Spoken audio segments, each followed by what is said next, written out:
to relevant costing. Excuse me.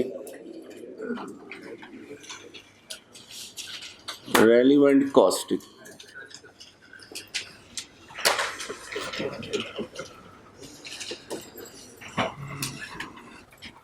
असल में मेरे दोस्तों बाकी तमाम बॉडीज ने रेलिवेंट कॉस्टिंग को डिसीजन मेकिंग का ही पार्ट रखा हुआ है. बाकी बॉडीज की बुक्स में सिलेबस में relevant costing is not a separate chapter, it's a part of decision making. I cap ने अपने सिलेबस में अपने स्टडी टेक्स्ट में रेलिवेंट कॉस्टिंग को स्प्लिट किया है डिसीजन मेकिंग से. ठीक है, डिटैच किया. लिखें relevant costing major role is relevant costing major role is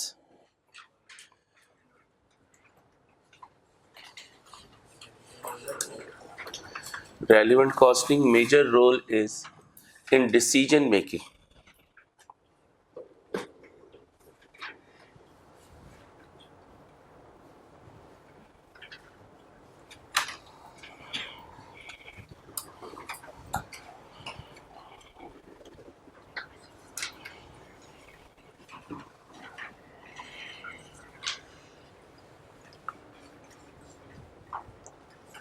Whenever we make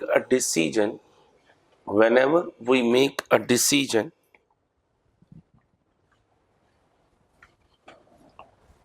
we have to take whenever we make a decision we have to take relevant cost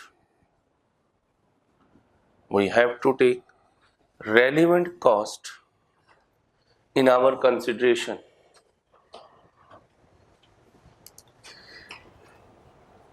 As we know,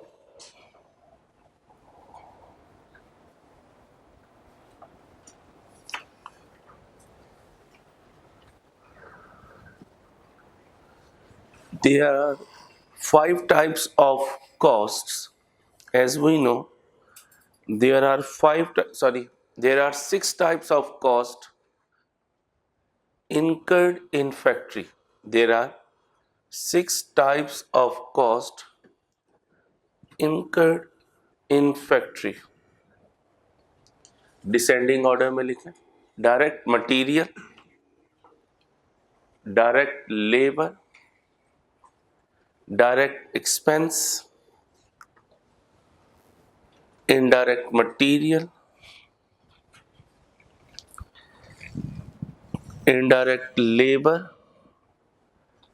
indirect expense. And five types of cost are incurred in head office.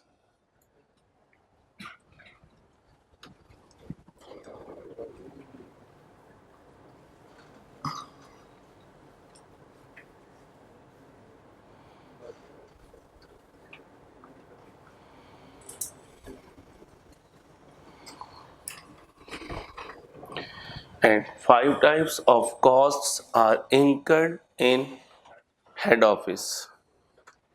Number one, admin cost. Number two, selling cost. Number three, distribution cost.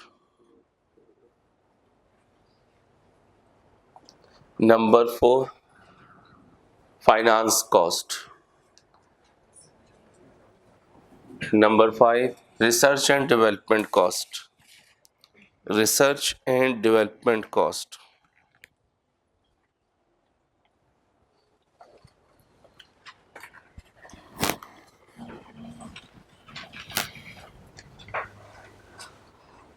लिख लिया बच्चों. Now we have to make some rules. Go through कर लें. Now we have to go through some rules for relevant cost determination.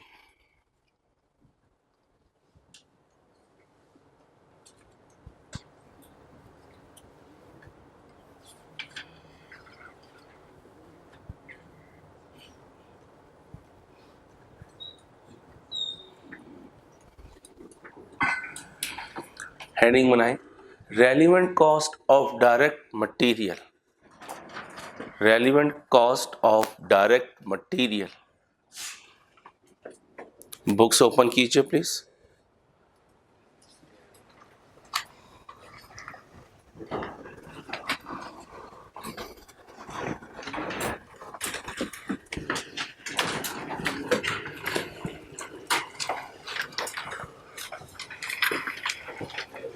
Relevant costing का page open करें.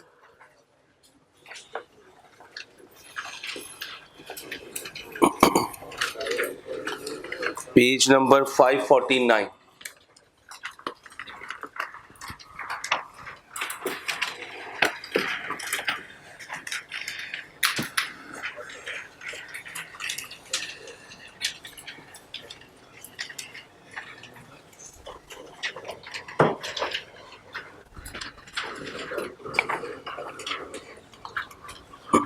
क्या लिखा है?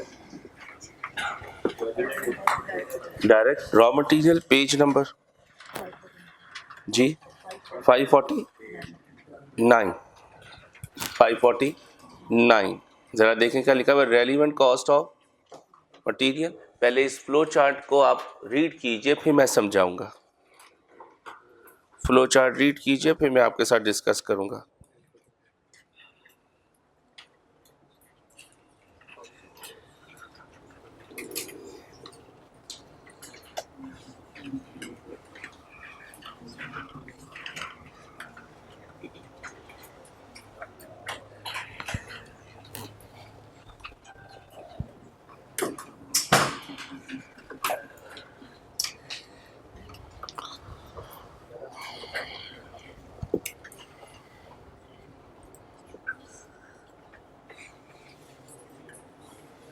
जी अच्छा, डिसीजन मेकिंग में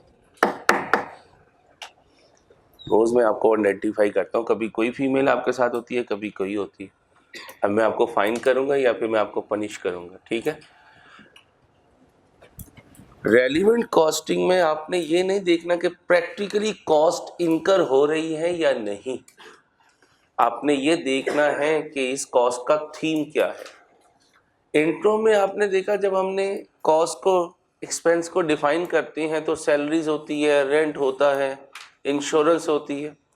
उसके बाद कुछ एस्टिमेटेड कॉस्ट स्क्रीन पर नजर आती हैं. Provision for bad and doubtful debt, depreciation.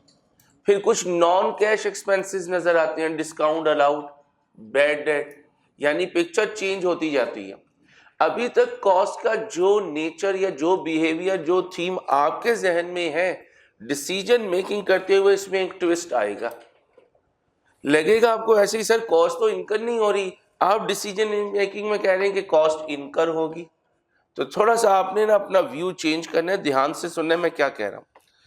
Material आगे क्या लिखा हुआ है? Out of stock, in stock. अब स्टोरी क्या होती है, आपने कोई प्रोडक्ट बनाना हो तो उसमें रिसोर्स की ज़रूरत होती है, और पहला रिसोर्स क्या चाहिए होता है? मटेरियल. अब पहला क्वेश्चन क्या पूछ रहे हैं आप कि जिस मटेरियल की हम बात कर रहे हैं क्या वो स्टॉक में है या नहीं है. क्या आंसर आया? आउट ऑफ स्टॉक, यानी स्टॉक में नहीं है. प्यारे भाई आपने ठीक नहीं होना, क्या ख्याल है? मैं रोज आपको आइडेंटिफाई करता हूं दोस्त. ट्रैफिक में रोज फंसती हो यार, वार्डन हो यार. वार्डन रोज फंसता है, बाकी पब्लिक तो निकल ही आती है. प्लीज टाइम पे आया करें, तशरीफ रखें.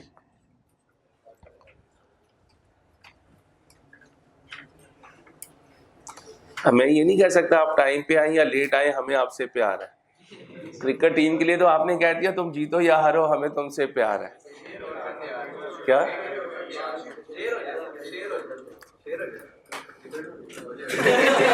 वो तो पहले ही बोल रहा है यार, उसकी क्या जरूरत है आगे से. जिस मटेरियल की आपको जरूरत है अगर वो स्टॉक में नहीं है तो कहां जाएंगे उस मटेरियल को लेने? मार्केट. मार्केट जो कीमत लेती है उसे कहते हैं करंट परचेज प्राइस, और अकाउंटिंग की दुनिया में उसे कहते हैं रिप्लेसमेंट कॉस्ट. तो लिखें रिप्लेसमेंट कॉस्ट के साथ current purchase price.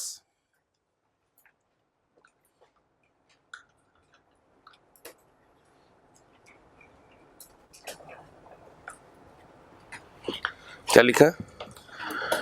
Current purchase price.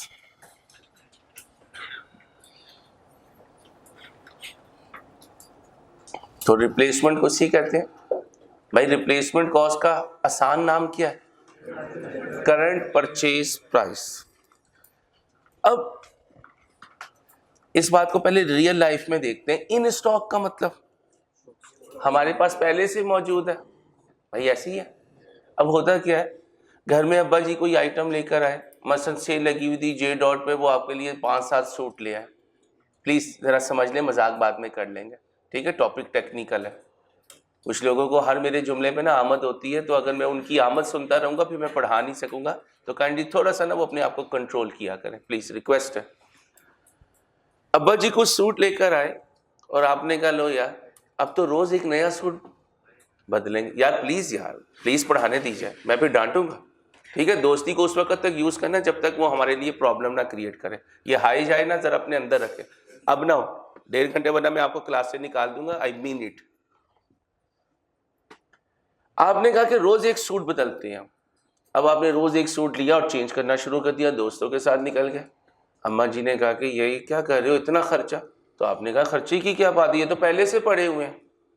तो अब वालदा क्या कहेंगी, पहले से पड़े हुए तो हैं लेकिन इन पे भी पैसे लगे हैं, इन पर भी पैसे लगे हैं। तो ये मत समझे जो चीज स्टॉक में हो उसकी कोई कीमत नहीं होती, उसकी हमने एक कीमत दी होती है। उस कीमत को कहते हैं हिस्टोरिकल कॉस्ट। क्या कहते हैं? What do mean bye historical cost? Register पे पहले लिखें रिप्लेसमेंट कॉस्ट क्या होती है। रिप्लेसमेंट कॉस्ट, अब्दुल्ला माइंड नहीं करना यार, मजबूरी है मेरी। बच्चे बाद में क्लास से कहते हैं कि आप अब्दुल्ला को कुछ नहीं कहते। प्लीज प्लीज खामोश। रिप्लेसमेंट कॉस्ट क्या होती है? रिप्लेसमेंट कॉस्ट लिखें current purchase price. Replacement cost mean current purchase price.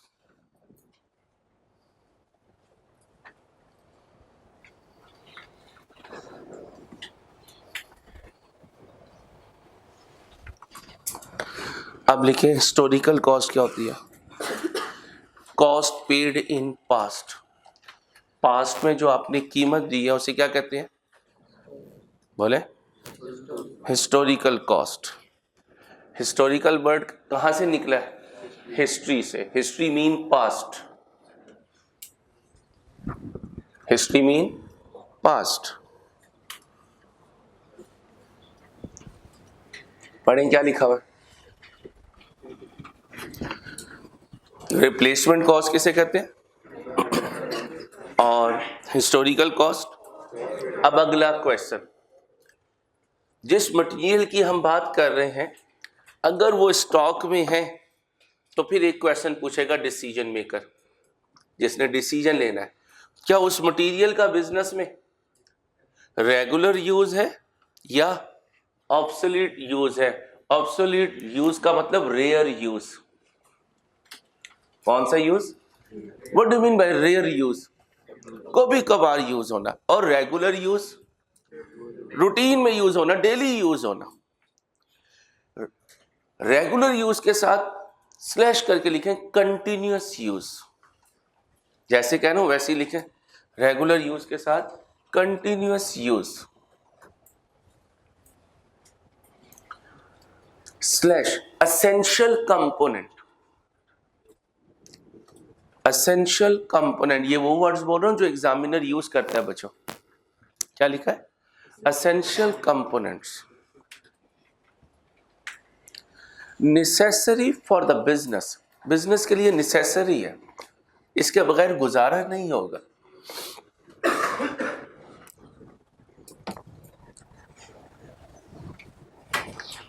अब ये वर्ड्स याद रखने हैं। अब क्वेश्चन देखें क्या आएगा। पहली चीज, जिस मटेरियल की बात कर रहे हो वो स्टॉक में है या नहीं है। देखो कहां तुम्हारी लाइफ इजी रही, जो चीज़ स्टॉक में नहीं है उसमें हमारी लाइफ इजी है। कैसे? डोर ओपन हुआ, ऑफिस बॉय आया, ऑफिस बॉय ने आकर अनाउंस किया, सर 0 मीटर प्राडो जो है, जो बाहर ब्लैक कलर की थी, चोर उसे ले गए। मैं आप शायद उसकी बात को सुने भी ना, वजह हमारे पास है ही नहीं, इसलिए हमें टेंशन भी नहीं। अच्छा, अब दूसरा ऑफिस बॉय आया, कहता है 1980 के ज़माने की एक होंडा 70 कोई चोर ले गया, एक भी स्टूडेंट नहीं रुकेगा, सब भागेंगे। क्यों? क्योंकि हमारे पास है। तो किस चीज़ की टेंशन होती है? जो चीज़ हमारे पास हो। किसकी टेंशन नहीं? जो हमारे पास नहीं। ये रेलिवेंट कॉस्टिंग का क्रंच पॉइंट है। अभी आपको ऐसे लगा कि इसने मजाक किया, लिखो most important concept of relevant costing. Please please, I am serious बेटा, प्लीज मुझे मजाक में कन्वर्ट करने की कोशिश ना करें, काइंडली थोड़ा सा मुझे पढ़ाने दीजिए। ये शरपसंद अनासी रंग जो कहते हैं सर मजाक शुरू करें। Most important concept of relevant costing, जो हमारे पास नहीं हमें उसकी टेंशन नहीं। प्लीज प्लीज सीरियस हो जाओ, प्लीज प्लीज। जो चीज हमारे पास नहीं हमें उसकी टेंशन नहीं। सारी टेंशन इन स्टॉक आइटम्स की होती है। लिख लें प्लीज, सारी टेंशन, बोले, जो चीज हमारे पास नहीं हमें उसकी टेंशन नहीं। और सारी टेंशन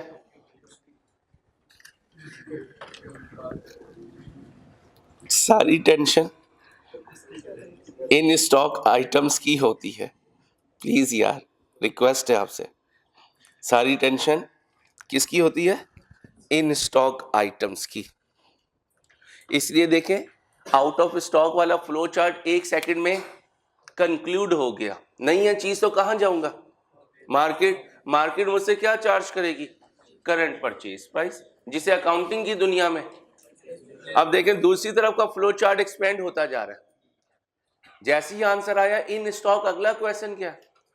रेगुलर यूज है या रेयर यूज है? अगर आंसर आया रेगुलर यूज है तो क्या लूंगा हमेशा?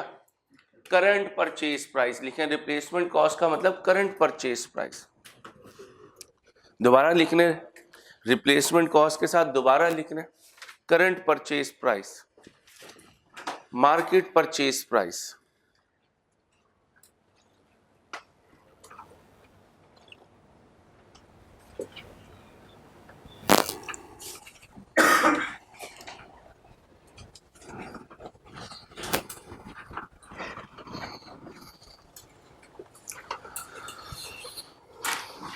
आगे आ जाए। अब अगर रेयर यूज है तो अब क्या सोचूंगा डिसीजन लेने से पहले? ध्यान से सुनिएगा। क्या वो स्टॉक वाली आइटम आज जाकर स्क्रैप सेंटर या ऑक्शन सेंटर में सेल हो सकती है? लिखा है ना सेल। और दूसरा ऑप्शन, और इसके साथ लिखें, can be use as a substitute of other material. Can be use as a substitute of other material. अब ध्यान से सुने, अगर रेयर यूज है और स्टॉक में पड़ा हुआ है और मुझे जरूरत है, तो किस कॉस्ट पर ये मैं अपने प्रोडक्ट में लगाऊंगा? उससे पहले मैं क्वेश्चन पूछूंगा कि भाई ये जो तुम्हारे पास स्टॉक में है, क्या ये मार्केट में स्क्रैप हो सकता है? आंसर आया जी हो सकता है। फिर दूसरा क्वेश्चन पूछोगे, क्या ये किसी और मटेरियल की जगह इस्तेमाल हो सकता है? आंसर आया नहीं हो सकता। तो अब मुझे बताओ, अगर मैं इस स्टॉक आइटम को उठाकर इस्तेमाल कर लूं तो बिजनेस को जो सेल प्रोसीड्स आ सकती थी वो आएंगी? क्यों नहीं आएंगी? वो तो मैंने इस्तेमाल कर लिया, कल परसों एक वर्ड लिख कर गया था, अपॉर्चुनिटी कॉस्ट, और कहा था कहां सिखाऊंगा? लिखो, अपॉर्चुनिटी कॉस्ट क्या होती है?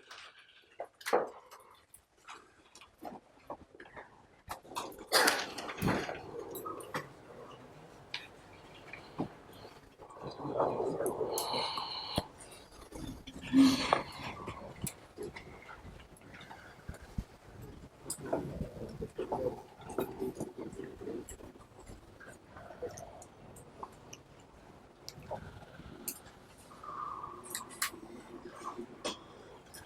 हेडिंग बनाई? लिखें, the benefit, excuse me, foregone, यही स्पेलिंग होते हैं ना, in accepting, excuse me, in accepting a particular option, किसी ऑप्शन के एक्सेप्ट करने की वजह से जो फायदा आप कंप्रोमाइज करते हैं उसे कहते हैं अपॉर्चुनिटी कॉस्ट। अब मुझे बताओ, क्या रियल लाइफ में आप अपॉर्चुनिटी कॉस्ट फेस करते हो? आप भी फेस करते हो। कैसे? कभी उसको फाइनेंशियल वैल्यू देना आसान होता है, कभी मुश्किल होता है। आज मंडे था, कल मैच का, कुछ बच्चों को गम ज्यादा लगा, आज वो कॉलेज नहीं आए। प्लीज प्लीज प्लीज प्लीज, मजाक नहीं, मैंने पहले कहा मजाक नहीं। आज नींद पूरी कर रही हैं, किस चीज से कंप्रोमाइज कर रहे हैं? क्लास से। तो फिर उन्होंने भी बेनिफिट फॉरगॉन किया, किस वजह से? नींद पूरी करने की वजह से। नाराज ना होना। कुछ की अम्मा ने कहा, नहीं बेटा, आज का नाश्ता तो तू मेरे साथ ही करेगा मेरे चंदा, और नाश्ता बनाऊंगी मैं 11 बजे। ठीक है। अब फिर क्या हुआ? क्लास का बेनिफिट फॉरगॉन हो गया इन एक्सेप्टिंग मामास ऑप्शन। ठीक है, पापास ऑप्शन, फ्रेंड्स ऑप्शन। हमेशा नुकसान होगा कुछ ना कुछ, किसी ना किसी वजह से। इसलिए हर ऑप्शन को अवेल करने की एक अपॉर्चुनिटी कॉस्ट होती है। अब सुनो, तुम क्लास पढ़ रहे हो, तुमने भी अपॉर्चुनिटी कॉस्ट फेस की, नींद से कंप्रोमाइज किया, वो बेनिफिट तुम्हें नहीं मिला। अब हम सीए के टीचर्स का अजीब मामला है, जब हमारे किड्स की ऑफ होती है तो हमारा पीक होता है, और जब उनकी स्कूलिंग होती है तो हमारी ऑफ होती है। इसका मतलब ये दोनों ग्रुप्स, पेरेंट्स भी और किड्स भी, क्या फेस कर रही हैं? Opportunity cost. क्या होता है? The benefit foregone in accepting a particular option. Her option की कोई ना कोई अपॉर्चुनिटी कॉस्ट होती है, लेकिन इसको कैलकुलेट करना बहुत टेक्निकल होता है। अपॉर्चुनिटी कॉस्ट है क्या? अपने लफ्जों में, एक फायदा आ सकता था, किसी डिसीजन की वजह से वो फायदा हमें नहीं मिला, इसे कहते हैं अपॉर्चुनिटी कॉस्ट। इसलिए इस टॉपिक में याद रखना, गौर से सुनना, बेनिफिट आ सकता था, नहीं आया, ये कॉस्ट बनेगी, ये लॉस बनेगा। अगली बात, कॉस्ट इनकर होनी थी, नहीं इनकर हुई, ये गेन बनेगा। ये क्या बनेगा? गेन बनेगा। मसलन ये अपना अली, चलो ये बहुत मजाक तबा लगाता है मेरा, इसको लो। अब्दुल्ला साहब छोटी ईद पे बैठे हुए थे, तुमने नहीं लगानी मुझ पे, हाँ तुम बहुत टाइम लेते हो। अली, ये अब्दुल्ला बैठा हुआ था, इसके चाचा आए, 5000 का नोट निकाला, इसको ईदी देने लगे। ये इस तरह कह रहा है, अस्सलाम वालेकुम। एकदम चाची की कॉल आई, नंबर लिखा हुआ था होम मिनिस्ट्री। चाचा ने नोट वापस लिया, फोन उठाया, उन्होंने कहा पहले घर आओ, पहले मेरे रिश्तेदारों को ईदी दो। चाचे ने नोट जेब में रखा, घर चला गया। सुनते जाएं। अब्दुल्ला ने रोना शुरू कर दिया, ऊंची आवाजों में रोए, इमोजी की शक्लें बनाए गए, रोए जाए। अम्मा आ गई, तो क्यों रो रहा है? अम्मा, नुकसान हो गया। क्या हुआ? पैसे गुम हो गए? नहीं, चाचा ईदी दे रहा था, चाची की कॉल आई और ईदी नहीं दी। अब्दुल्ला ने अपॉर्चुनिटी कॉस्ट फेस किया। क्या फेस की? क्या होती है opportunity cost? Benefit foregone in accepting अ, एक फायदा आ सकता हो, ना आए तो लॉस। एक गेन, सॉरी, एक कॉस्ट इनकर होनी थी, ना इनकर हो तो गेन। लिखे, बहुत इंपॉर्टेंट कॉन्सेप्ट है। इस चैप्टर में हमने याद रखना है, प्लीज यार, प्लीज पढ़ाने दो, रिक्वेस्ट है, हम्बल रिक्वेस्ट है आपसे, प्लीज। इस चैप्टर में हमने याद रखना है क्या याद रखना? कॉस्ट इनकर होनी थी, नहीं इनकर हुई, तो बताओ गेन या लॉस? बोलो गेन। शाबाश।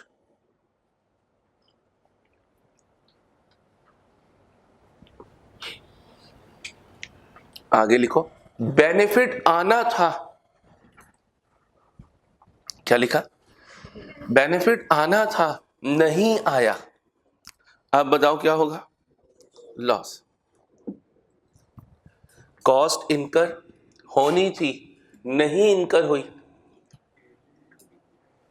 भाई कॉस्ट इनकर होनी थी, नहीं इनकर हुई, गेन। रेवेन्यू आना था, नहीं आया, तो लॉस। अब सुनो, आपको कोई मटेरियल चाहिए, वो स्टॉक में है, उसका रेयर यूज है,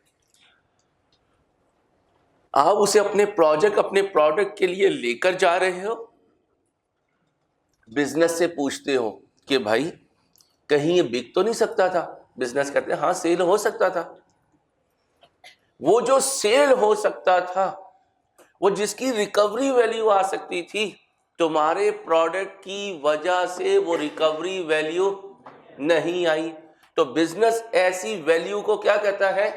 अपॉर्चुनिटी कॉस्ट। अब अपॉर्चुनिटी कॉस्ट क्या है? It's not a real outflow cost. क्या जुमला बोला? Not a real outflow cost. वजह?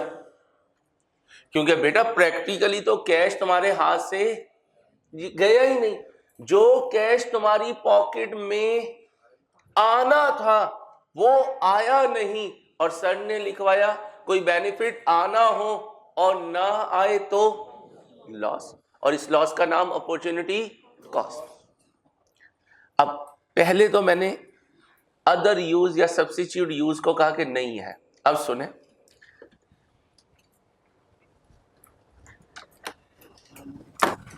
कोई रॉ मटेरियल है, मुझे अपना प्रोडक्ट बनाने के लिए चाहिए, मैंने पूछा भाई स्टॉक में है, आंसर आया यस है।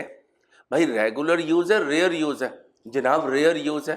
अब अगला क्वेश्चन, क्या इसकी कोई स्क्रैप वैल्यू है? जी है। अच्छा, क्या ये किसी और मटेरियल की जगह एज अ सब्स्टिट्यूट यूज हो सकता है? जी हो सकता है। अच्छा, जहां ये यूज होगा वो मटेरियल कितने की कॉस्ट इनकर करवाता था? जनाब 5 रुपए की। अच्छा, इसका मतलब अगर तुम इसे एज अ सब्स्टिट्यूट यूज करोगे तो 5 रुपए इनकर नहीं करने पड़ेंगे। गुड, शाबाश। और तुम अगर इसे मार्केट में बेचकर आते हो तो 4 रुपए का बिकता है। बात को समझो, इस रॉ मटेरियल को मार्केट में सेल करूं तो 4 रुपए आने हैं, और अगर इसे किसी और की जगह इस्तेमाल करूं तो 5 रुपए नहीं जाने। बात को समझे, 5 रुपए नहीं जाने।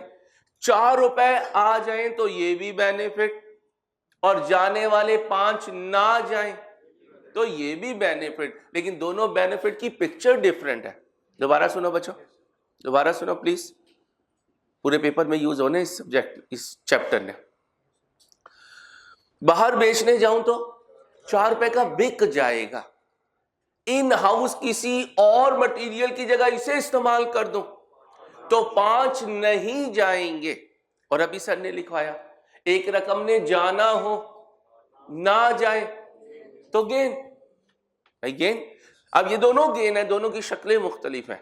यहां क्या है? प्रैक्टिकली इनफ्लो आता हुआ नजर आएगा। यहां क्या है? आउटफ्लो जो होना था वो नहीं होगा। अब बताओ ज्यादा फायदा कहां है? जी 5 रुपए में। अब ये कैलकुलेटर दीजिएगा, इनके पास ये कैलकुलेटर है, मैं ये भाई इनसे कैलकुलेटर मांगते हैं, और इस कैलकुलेटर की इनके पास 3 ऑप्शन है। या तो ये अपने सीए में इस्तेमाल करते हैं, या इसको मार्केट में किराए पर दे दें, या इसको बेच दें। भाई कितने ऑप्शन है? एक, सीए लाइफ में इस्तेमाल करें, दूसरा किराए पर दे दें, तीसरा बेच दें। अब अगर हम इनसे ये कैलकुलेटर मांगे तो ये कौन सी कीमत लगाएंगे इस कैलकुलेटर की? जो इन्हें सबसे ज्यादा मिल रही होगी ये कहेंगे ये दे दो, कैलकुलेटर ले जाओ। अगर सीए के यूज में फायदा ज्यादा हुआ तो ये कहेंगे ये कीमत दो। अगर किराए पर देने से फायदा है तो वो मांगेंगे। सेलिंग प्राइस ज्यादा है तो वो मांगेंगे। हर इंसान अपने पास जो आइटम हो उसकी वो कीमत डिमांड करता है जो सारे ऑप्शंस में से सबसे ज्यादा हो। ये हमेशा याद रखना। हर रैशनल आदमी कौन सी कीमत डिमांड करता है? जो सबसे ज्यादा हो। अब सुनिएगा, मैं एक प्रोजेक्ट इंचार्ज, मैंने बनाना है एक प्रोडक्ट, उसमें इस रॉ मटेरियल की जरूरत है। रेलिवेंट कॉस्टिंग करते हुए जिस प्रोजेक्ट की बात हो रही होगी उसको बाकी पूरे बिजनेस से डिटैच कर देंगे। ये बहुत इंपॉर्टेंट पॉइंट है, ध्यान में रखो। क्या कहा? जिस प्रोजेक्ट की बात हो रही होगी उस प्रोडक्ट या उस प्रोजेक्ट को बाकी सारे बिजनेस से डिटैच कर देंगे। मसलन हम सब नेस्ले के प्रोडक्ट्स हैं। हम सब किसके प्रोडक्ट हैं? नेस्ले के।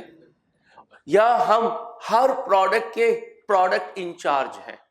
ये नेस्ले वाटर के हैं, ये नेस्ले योगर्ट के हैं, ये किसी जूस के हैं, ये किसी और आइटम के हैं। जब हम उस प्रोडक्ट की बात करेंगे तो वो प्रोडक्ट यहां आ जाएगा और बाकी सारा बिजनेस अलहदा हो जाएगा। इस बात को ध्यान में रखें। जिस प्रोडक्ट या जिस प्रोजेक्ट की बात होगी उसको बिजनेस से क्या कर देंगे? डिटैच कर देंगे। अब वो अकेला है सॉरी, वो अकेला है और बाकी सारा बिजनेस एक अलहदा साइड पे। पहले ये पॉइंट लिखो फिर आगे जाऊंगा। इन रेलिवेंट कॉस्टिंग डिसीजन, बेटा प्लीज पढ़ाने दो, रिक्वेस्ट है आपसे। इन रेलिवेंट कॉस्टिंग डिसीजन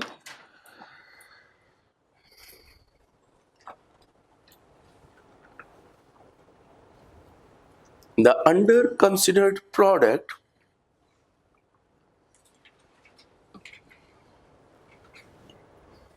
क्या लिखा है? The under considered product will always be considered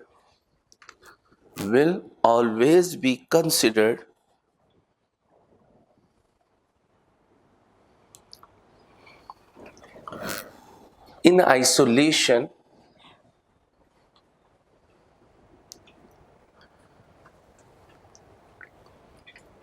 and whole business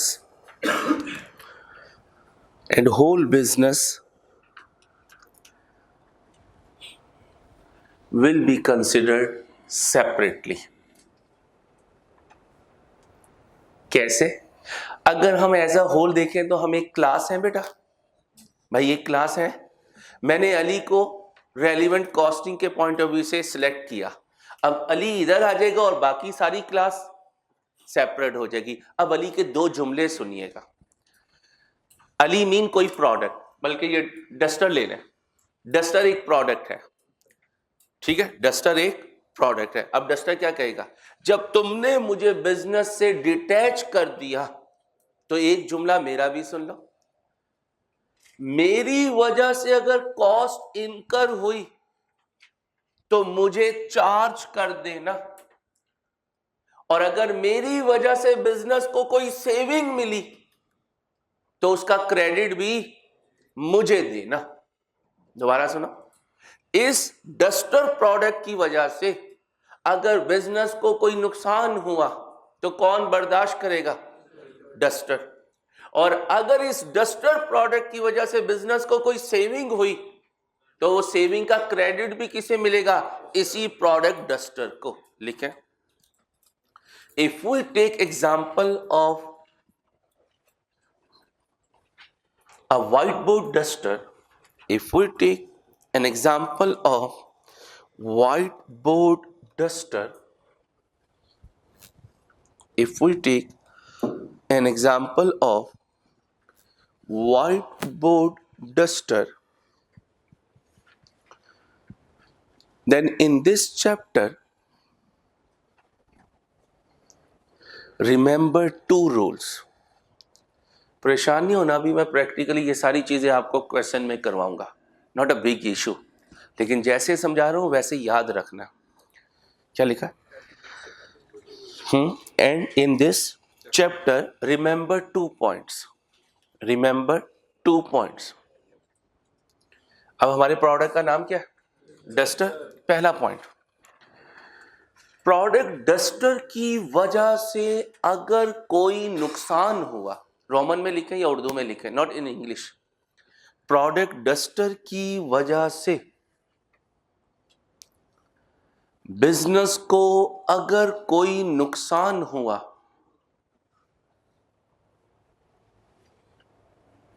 fill करो, पहले फिल करो फिर लिखना। शाबाश। तो उसे चार्ज किया जाएगा। गुड।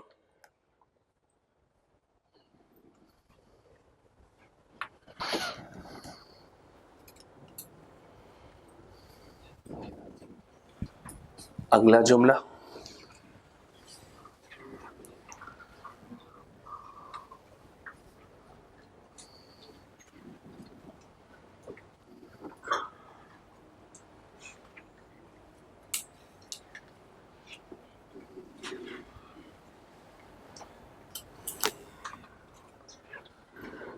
प्रोडक्ट डस्टर की वजह से अगर कोई सेविंग हुई,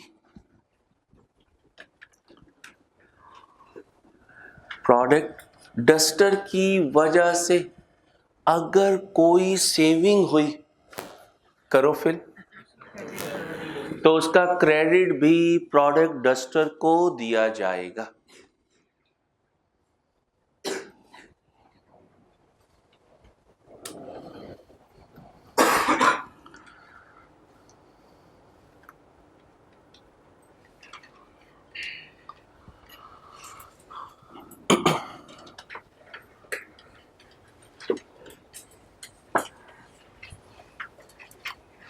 अब बात क्या हो रही थी जी? इनकी बात हो रही थी, इनके पास एक कैलकुलेटर है जिससे कई बेनिफिट मिल सकते हैं। तो बताएं, अगर मैं इनसे इनका कैलकुलेटर मांगू तो ये मुझसे क्या एक्सपेक्ट करेंगे? जो हाईएस्ट इनके पास अपॉर्चुनिटी है मैं वो कंपनसेट कर दूं। क्या है? जो इनके पास हाईएस्ट अपॉर्चुनिटी ऑफ बेनिफिट है वो मैं इन्हें दे दूं तो ये अपनी आइटम मुझे दे देंगे। अब जरा देखें, हम जिस रॉ मटेरियल की बात कर रहे हैं, अगर वो स्टॉक में है, उसका रेयर यूज है और एक तरफ उसको 5 रुपए 4 रुपए में बेचा जा सकता है और एक तरफ उसकी वजह से 5 रुपए की बचत की जा सकती है, तो मेरे कॉन्सेप्ट पे रहना। हमने इस प्रोडक्ट को थोड़ी देर के लिए क्या कर दिया? सारे बिजनेस से डिटैच कर दिया और 2 जुमले याद किए।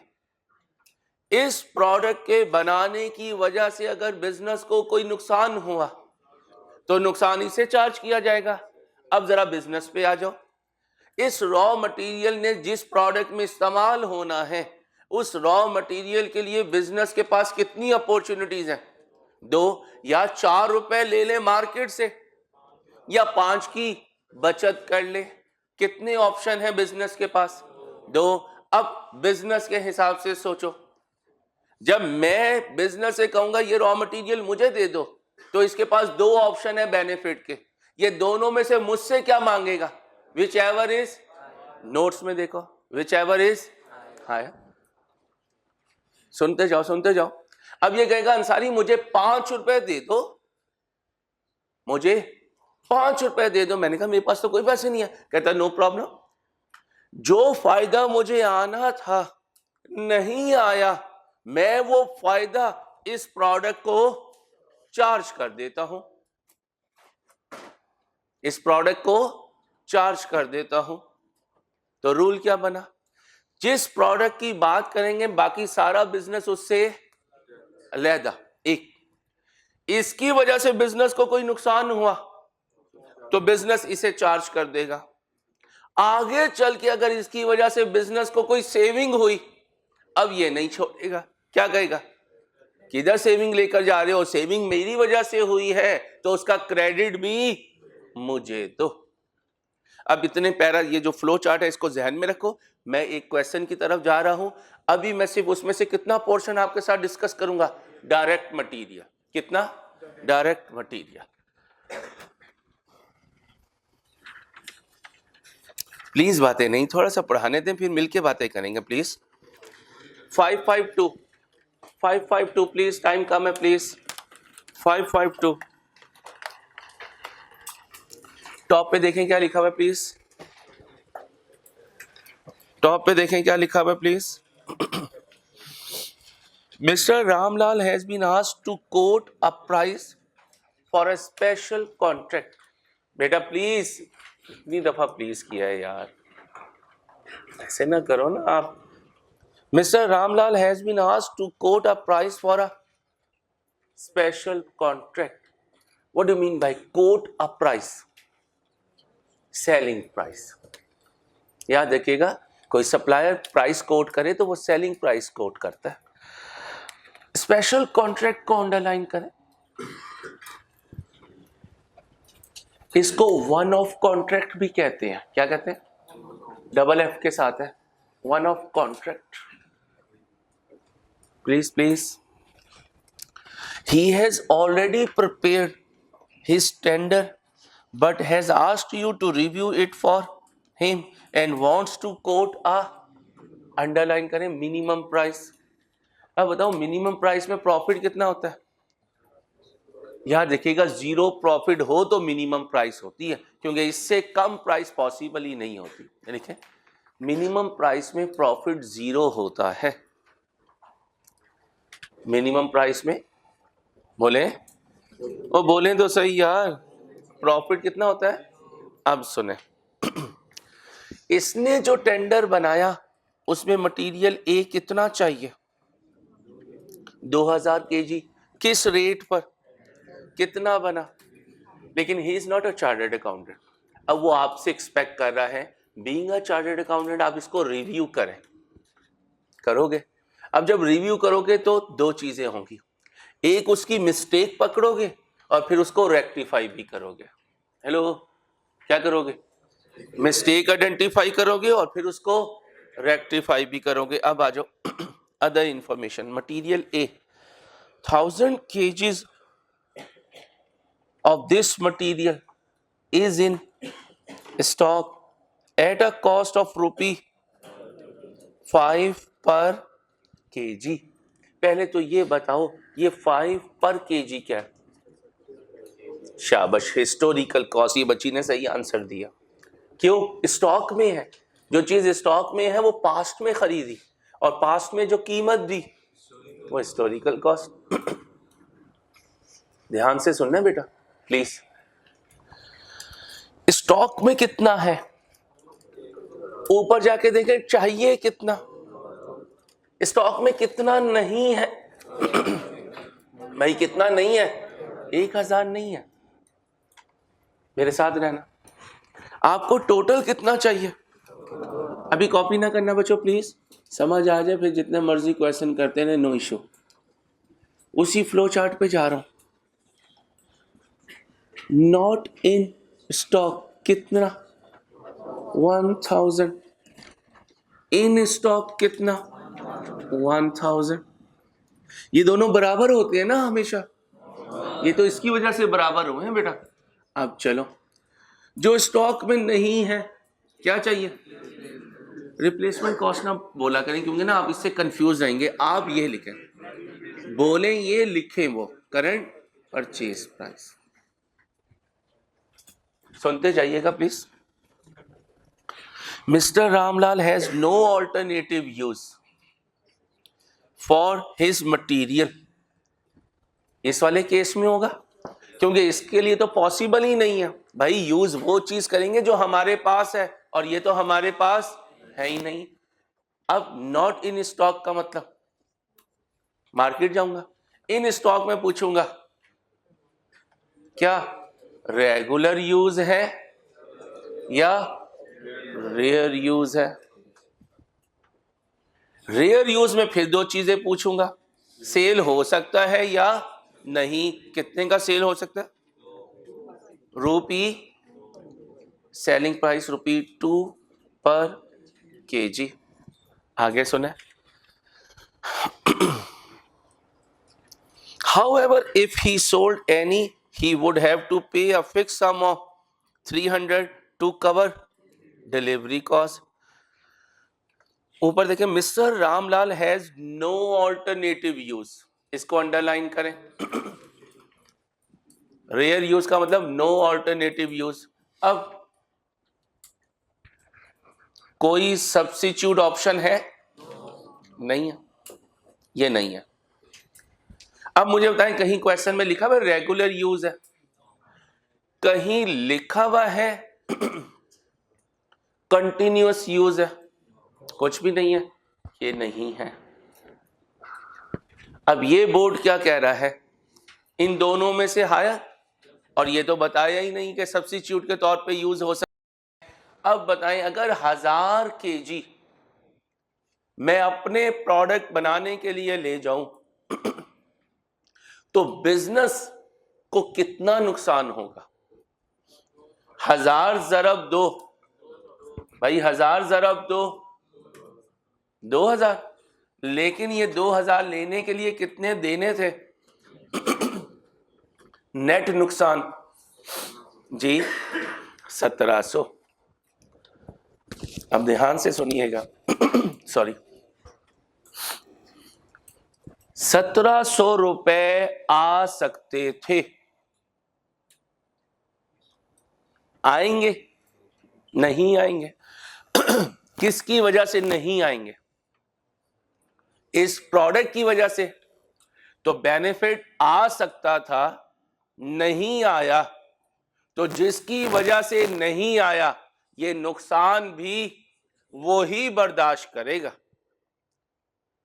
तो इन 1000 की कॉस्ट शीट में कितनी आनी चाहिए? 1700। अच्छा, ये स्टॉक में नहीं है, कहां जाऊं? जरा देखें मार्केट कितना मांग रही है भाई, कितना मांग रही है?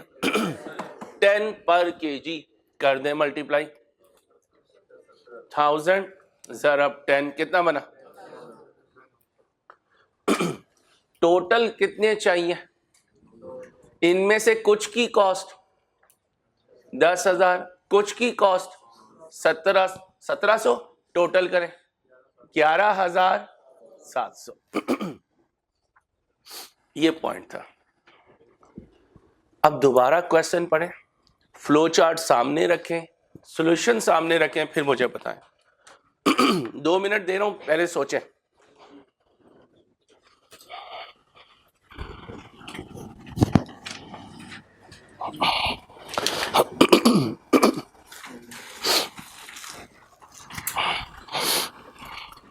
फ्लो चार्ट सामने रखें। अभी आ रहा हूं, फिर जवाब दे दो। और इसे कहते हैं संक कॉस्ट। क्या कहते हैं? संक कॉस्ट का मतलब डूबी हुई कॉस्ट। कौन सी कॉस्ट? लिखें, संक कॉस्ट क्या होती है?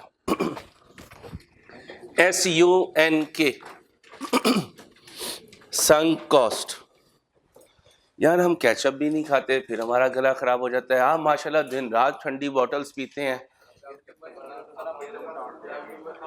डांटता नहीं हूं अब्दुल्ला, तुझे नहीं पता तेरी वजह से मेरे पे कितना प्रेशर है, तू समझ ही नहीं सकता इस बात को।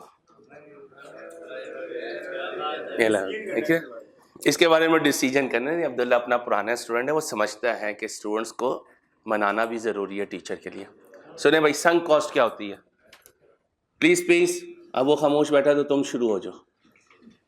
Sunk cost, every cost incurred in past, every cost incurred in past is a sunk cost. Every cost incurred in past is a sunk cost. बता रहा हूं बेटा, every cost incurred in past is a sunk cost, which has an alternative name of historical cost. Which has an alternative name of historical cost. अब Roman या उर्दू में लिखे डूबी हुई कॉस्ट। कौन सी कॉस्ट? डूबी हुई कॉस्ट। अब सुनिएगा, जब ये खरीदा तो कितने पैसों में खरीदा? फ्यूचर में खरीदा, माजी में खरीदा? Can past can be recovered, past कभी रिकवर हो सकता है, इसलिए हम कहते हैं ये हमारी हिस्ट्री बन गई, ये डूब गई कॉस्ट। इसलिए कभी भी हिस्टोरिकल कॉस्ट मेरे डिसीजन में रोल प्ले नहीं करेगी। मैं इसको आपकी लाइफ पे समझाता हूं। नेक्स्ट अटेम्प्ट की फी चली गई है, जो एग्जाम फी देते हैं, कब जाएगी? डेट बताएंगे जरा, लास्ट डेट 7 जुलाई। अब सुनिएगा, ये भाई 9 जुलाई को खड़े होकर सोच रहे हैं कि कॉस्ट का पेपर दूं या ना दूं। कब? डेट बताएं। 9 जुलाई। 9 जुलाई से पहले आई कैप की फी दे चुके? सोचे ना, इसलिए तो रियल लाइफ में लेके गया हूं। 9 जुलाई को अगर ये खड़े होकर सोच रहे हैं तो 7 जुलाई तक ये आई कैप की फी दे चुके हैं। अब मुझे बताएं, अगर ये सोच रहे हैं कि कॉस्ट का पेपर दूं या ना दूं, तो वो फी जो ये दे चुके हैं इनके डिसीजन में रोल प्ले करेगी? सोच के थैंक यू।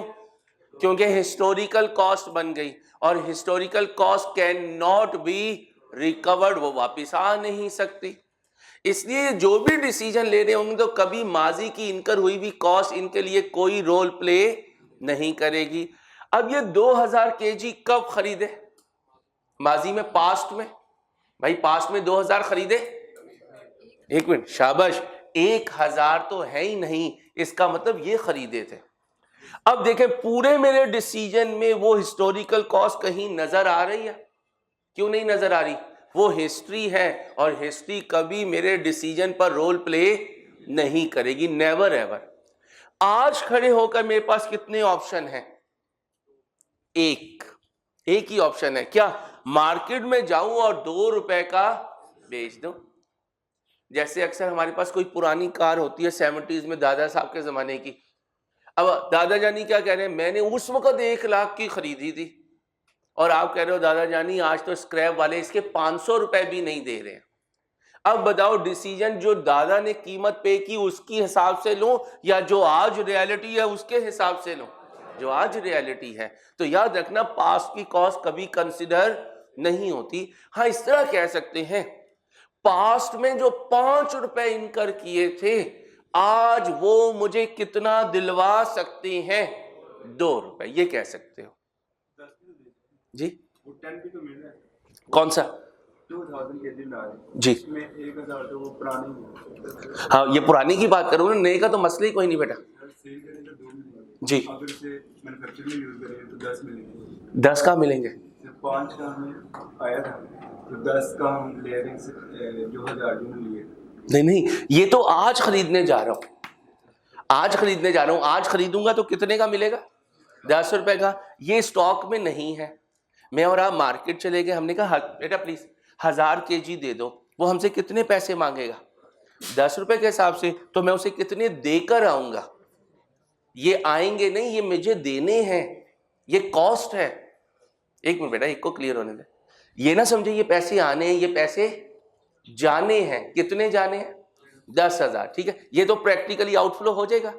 अब ये जो 1000 में बिजनेस के यानी आपके लेने लगा, तो आप बताएं ये मार्केट में कितने का बेच के आ सकते थे? 2 रुपए का। अगर ये 1000 केजी आप मुझे दे देंगे तो ये 2000 आपकी पॉकेट में आएंगे? सोच के टेक योर टाइम। ये 1000 केजी आपकी पॉकेट में है। मैंने कहा यार ये केजी मुझे दे दो, आपने ये केजी मुझे दे दी है। अब बताओ ये 2000 रुपए आपकी पॉकेट में आएंगे बाहर बेचने से? नहीं, यही तो सुने ना, दोबारा सुने। एक दिन लगेगा लेकिन रेलिवेंट कॉस्टिंग बैठ जाएगी दिमाग में। इसलिए एक का क्वेश्चन हो ना, पहले उसे कंक्लूड होने दीजिएगा, क्योंकि सारों के एक कॉमन क्वेश्चंस ही होंगे। पहली बात तो ये समझ लें कि मैं भी इन हाउस हूं, आप भी इन हाउस है। ठीक है, थोड़ी देर के लिए आप लोगों ने मुझे बिजनेस से क्या कर दिया? डिटैच कर दिया, ताकि सही कॉस्ट डिटरमिन हो सके, सही कॉस्ट डिटरमिन हो सके।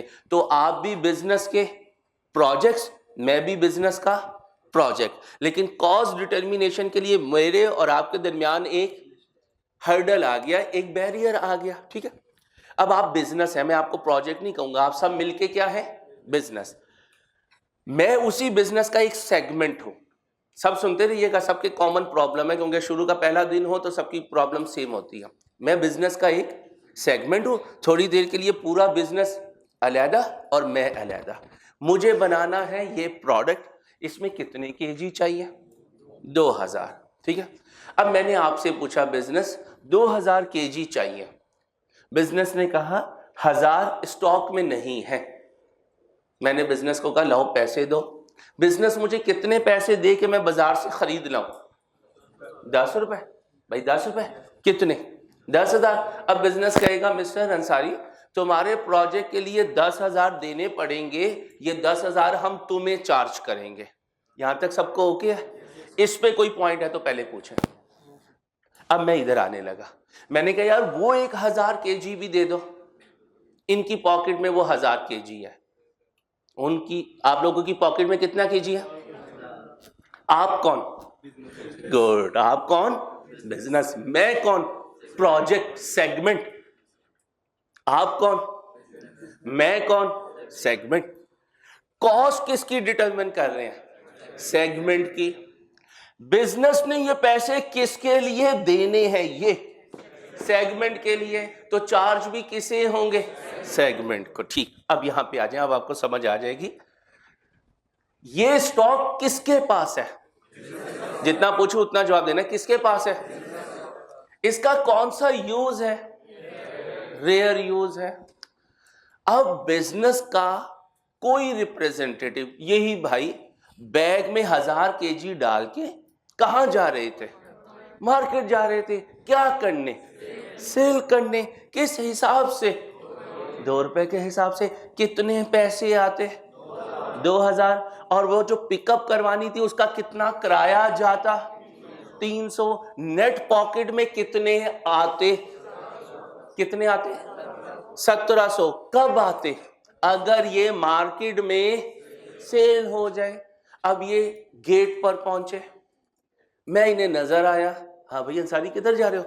मैंने कहा यार नया प्रोजेक्ट शुरू करना है, 1000 केजी मार्केट से खरीदने जा रहा हूं। इन्होंने पूछा चाहिए कितने? मैंने कहा 2000। मार्केट से कितना खरीदने जा रहा हूं? 1000। अब इनके हाथ में जब मैंने ये 1000 केजी देखे तो मैंने कहा बिजनेस ये 1000 केजी मुझे दे दो। अब बिजनेस क्या कहेगा? तुम्हें कैसे दे दूं? इसके तो मुझे कितने मिलने हैं? 1700 मिलने हैं। मैंने कहा चलो जो 1700 मिलने हैं वो तुम्हें नहीं मिलेंगे, वो 1700 तुम मुझे चार्ज कर दो। अब बताओ ये 10,000 कौन इनकर करेगा? बिजनेस। किसके लिए? सेगमेंट के लिए। ये 1700 भी बिजनेस सेगमेंट के लिए कंप्रोमाइज करेगा, तो सेगमेंट को कितना चार्ज होना चाहिए? फर्क ये देखना है, ये कोई और शक्ल है और ये कोई और शक्ल है। ये कौन सी शक्ल है? प्रैक्टिकली कैश के आउटफ्लो की। और ये कौन सी शक्ल है? बेनिफिट आना था नहीं आया, तो जिसकी वजह से नहीं आया चार्ज भी उसे ही होगा। क्लियर है? अब पूछें जिसने जो पूछना। 1 मिनट, उसने पहले रेस किया था जी। हम दूसरी साइड पे देख रहे कि 10 रुपए जाने थे वो नहीं गए, तो वो बेनिफिट आया। कहां जाने थे? ये जो 1000 हमारे पास पहले पड़ा है, ये जो 1000 हमारे पास पहले स्टॉक में पड़ा है, ठीक है अभी खरीदना होता तो हमारी जेब से 10 रुपए जाते जी। वो नहीं गए तो बेनिफिट हो जाए। जी, इस वक्त मेरे पास अपॉर्चुनिटी क्या है? 2 रुपए के बेचने की। याद रखें जिस वक्त मैं खड़े होकर डिसीजन लूंगा उस वक्त जो अपॉर्चुनिटी होगी मेरा डिसीजन भी उसी पर बेस करेगा। लिख लीजिए जाए, जिस वक्त हम डिसीजन ले रहे हैं सिनेरियो उस वक्त का देखना है। जिस वक्त हम डिसीजन ले रहे हैं सिनेरियो उस वक्त का देखना है।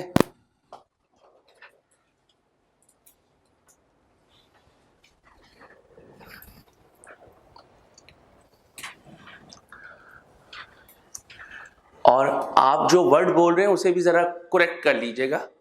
आपने ये कहा कि सर 10 रुपए की अपॉर्चुनिटी है, ये वर्ड नहीं बोलना, क्योंकि 10 रुपए की अपॉर्चुनिटी का मतलब 10 रुपए का बिक सकता है। जबकि अगर मैं बाहर खरीदने जाऊं तो 10 का बिकेगा नहीं, 10 का मुझे मिलेगा। अब एक रैशनल आदमी इस चीज को बाजार से नहीं खरीदेगा, पहले जो अपने पास पड़ी हुई है उसे इस्तेमाल करेगा, और उसे इस्तेमाल करते हुए कितना नुकसान होगा, 1700, तो ये 1700 किसे चार्ज हो जाएगा, मेरे सेगमेंट को। जी भाई,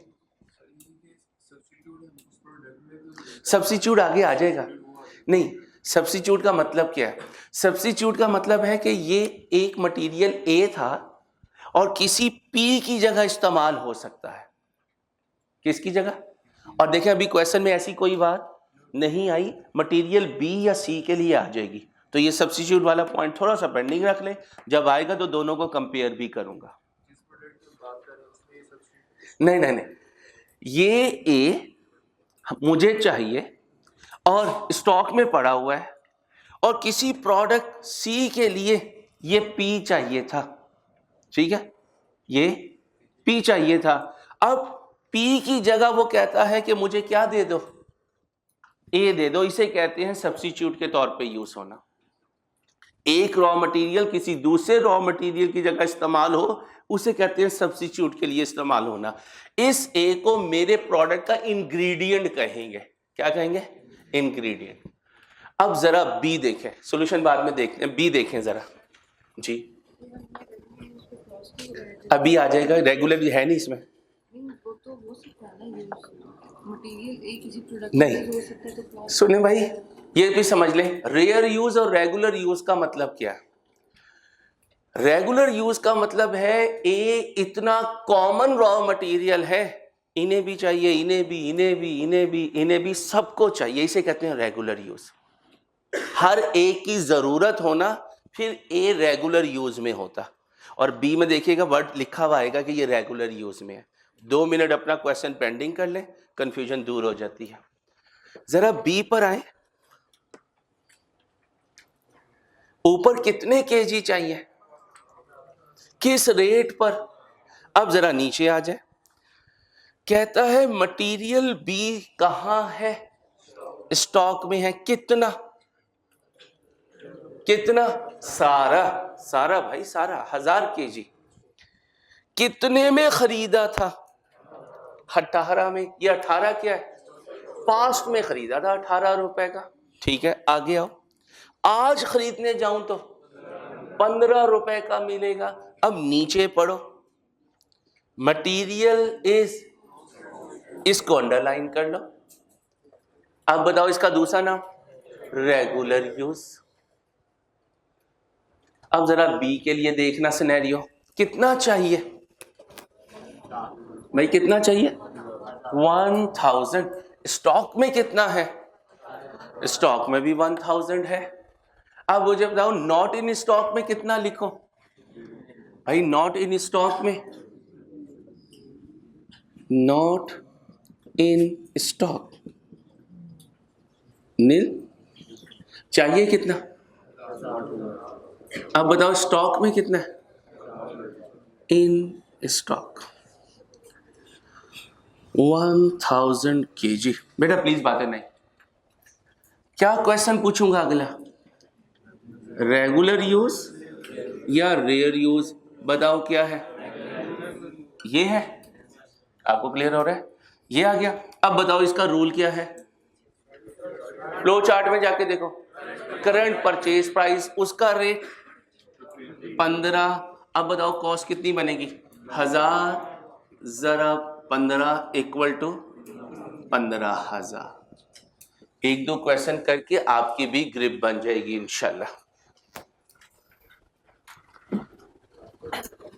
अभी कॉपी ना करें, अभी कॉपी ना करें।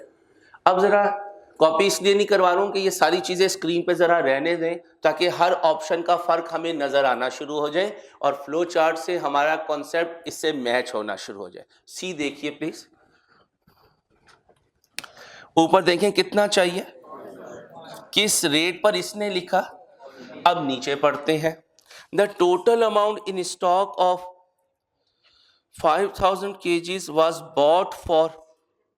अब बताओ स्टॉक में कितना है, मुझे चाहिए कितना, ये कितने का खरीदा था, कब खरीदा था, कुछ टाइम पहले, for another one off contract that never, one off को अंडरलाइन करें, rare contract, one off contract का मतलब rare contract.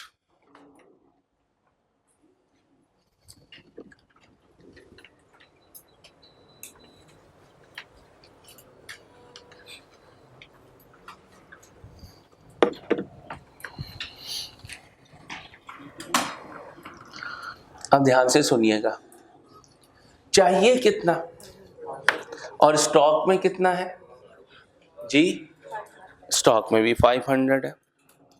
Ramlal is considering selling it for 6000, कहता है कितने का बेचना चाह रहा है, और यूजिंग इट एज अ, अब यह वाला पॉइंट बचे, और यूजिंग इट एज अ, कहता है सी को किसी और की जगह इस्तेमाल कर लेगा, कॉन्स्टेंटली यूज्ड इन, और सी जिसकी जगह इस्तेमाल होगा वो रेगुलर यूज में है, यानी उसकी जरूरत पड़ती रहती है, सी उसकी जगह इस्तेमाल हो जाएगा।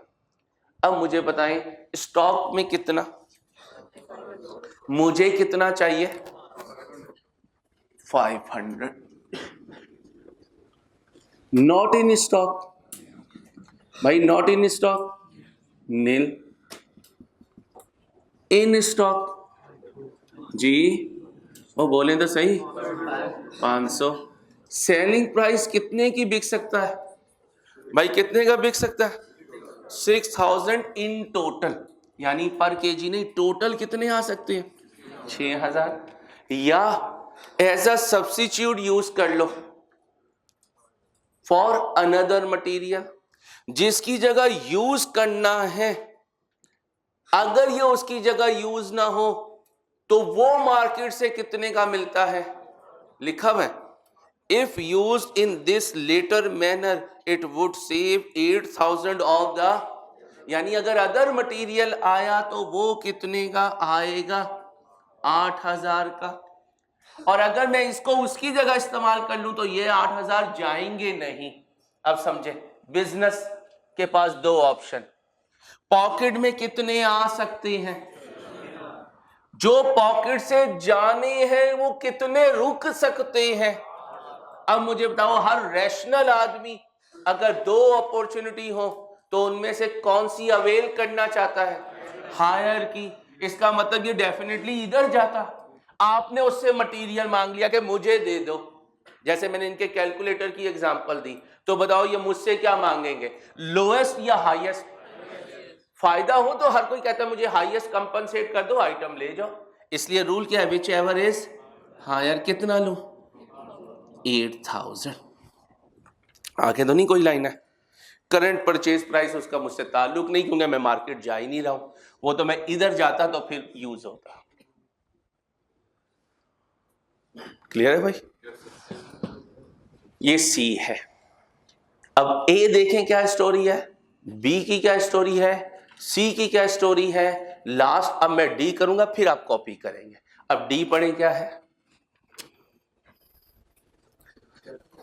ध्यान से पढ़िएगा जी प्यारे भाई। नहीं नहीं, रेगुलर यूज का मतलब ये है कि ये मटेरियल सी हर जगह इस्तेमाल हो सकता है, हर सेगमेंट में, आपको भी इसकी जरूरत है, मुझे भी, इन्हें भी, इन्हें भी। अब देखें क्वेश्चन में कहीं ये वर्ड लिखा रेगुलर यूज, ये वाला इन स्टॉक में,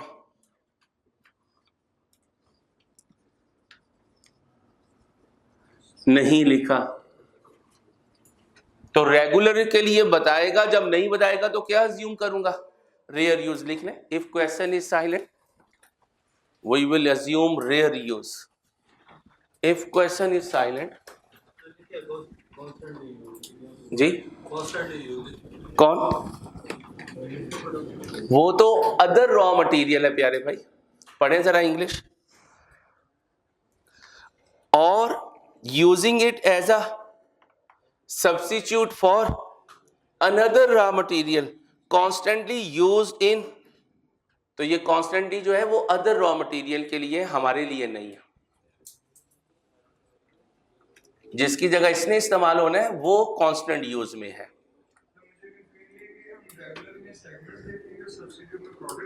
जी नहीं, रेगुलर देखते हुए हम अपने मटेरियल को देखेंगे कि ये रेगुलर यूज होता है या नहीं होता। क्या देखेंगे? अपना मटेरियल मसलन देखें जरा, बी में आ जाए, क्या लिखा हुआ है भाई? क्या लिखा हुआ है? पढ़ें क्या लिखा हुआ है भाई?